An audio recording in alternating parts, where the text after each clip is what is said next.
आपने कभी ये नोटिस किया है कि जब हम कोई क्वेश्चन सॉल्व करते हैं तो आंसर तो आ जाता है, लेकिन अगर कोई पूछ ले क्यों तो हम रुक जाते हैं। और यही प्रॉब्लम है, हमें आंसर तो देना आता है लेकिन सोचना नहीं आता। हमें सिखाया जाता है कि फॉर्मूलाज याद करो, क्वेश्चन सॉल्व करो, आंसर्स लिखो, लेकिन एक सवाल है कि आप वाकई समझ भी रहे होते हो? इसी प्रॉब्लम को सॉल्व करने के लिए ये बुक लिखी गई है, logical methods, the art of thinking abstractly and mathematically, जिसके ऑथर हैं रॉजर एंड डनसन।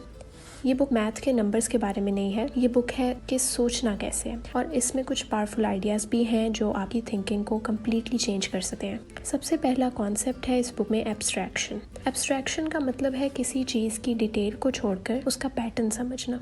एक एग्जाम्पल से समझते हैं। ये सीक्वेंस देखें, 1 3 6 10 50। पहली नज़र में ये रैंडम नंबर्स लगते हैं, लेकिन अगर गौर करो तो एक पैटर्न नज़र आता है। 1 से 3 तक +2, 3 से 6 तक +3, 6 से 10 तक +4 और 10 से 15 तक +5। अब इसे विजुअलाइज करो, पहले एक डॉट, फिर उसके नीचे 2 डॉट्स और फिर 3 dots and so on. Aahista Aahista ये डॉट्स एक ट्रायंगल शेप बना देते हैं, इसीलिए इन्हें कहते हैं ट्रायंगुलर नंबर्स।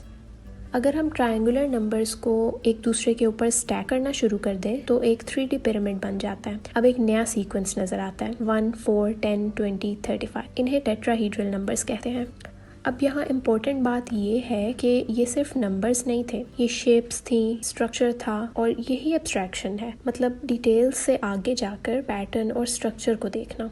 दूसरा आइडिया है रीजनिंग अबाउट ट्रूथ। सच क्या होता है? क्या जो हमें लगता है वो सच है, या वो सच होता है जो लॉजिकली प्रूव हो सके? ये बुक कहती है कि जब तक आप प्रूव नहीं करते आप सिर्फ बिलीव कर रहे हो। तीसरा आइडिया है असम्पशंस। हर रीजनिंग कहीं ना कहीं से स्टार्ट होती है, और अगर स्टार्ट गलत हो तो रिजल्ट भी गलत हो सकता है। इसलिए सोचने से पहले ये समझना ज़रूरी है कि आप मान क्या रहे हो।